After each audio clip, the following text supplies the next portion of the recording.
Hi, my name's Jamie Scott. I'm going to share a momentum thought on overcoming anxiety. I think anxiety is something that gets a lot of bad press, but anxiety is actually something that God's put in us to keep us safe and to keep us sharp. So if I'm getting too close to the edge of a cliff, if I feel anxiety, it's actually going to help me out because it keeps me safe. If I'm going to do an exam or if I've got a presentation I've got to give, if I've got some nerves, just a little bit of nervousness, then that's actually going to help me perform this a whole lot better than I would have if I didn't have it. So sometimes anxiety is a good thing. The place where anxiety gets bad is when it starts happening too much, too often over time. So when people start feeling overwhelmed by their anxiety, then they start to step back, they might not take any risks anymore, they might stop trying to have close friendships, they might not do the course they were thinking of doing. A whole lot of things start to happen because people usually try and avoid situations that cause them a lot of anxiety. So if we're going to overcome this, there's a few steps that are really important.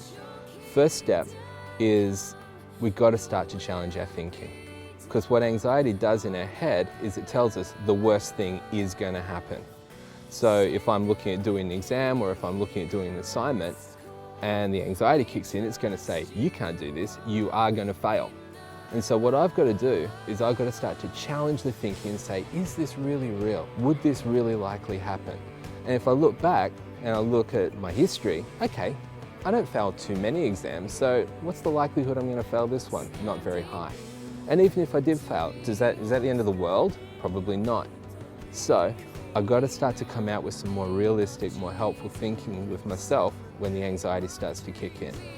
Second thing I've got to do is I've got to start to do small steps, but really frequent steps. What most people do when they're anxious is they'll make a big decision. So if they're afraid of heights, they might say, I'm going to go skydiving. And they jump out of the plane, they're terrified, they get to the ground.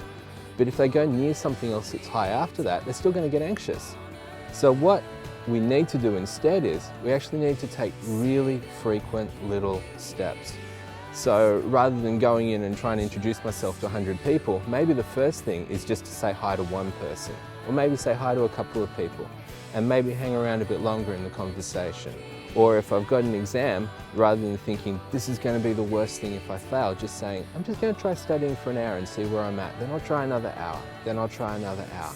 And so by putting myself in the situation bit by bit, it helps calm the anxiety down and it allows me to overcome. But I reckon the biggest thing, if we're going to overcome anxiety, is we've got to get our God anchors right. And what I mean by that is over time, well, I've come to see that everywhere that I go, God already is. Every situation I'm going to face, He already knew about. Every single place that I go, He's got my back. And so when I understand that my Creator's bigger than this, He knew about this, and He's still got His plan, He's still on the throne, it is going to work out, then that allows me to go into every situation with a godly confidence, and in that way I can also overcome the fear. Hope this helps. Thank you.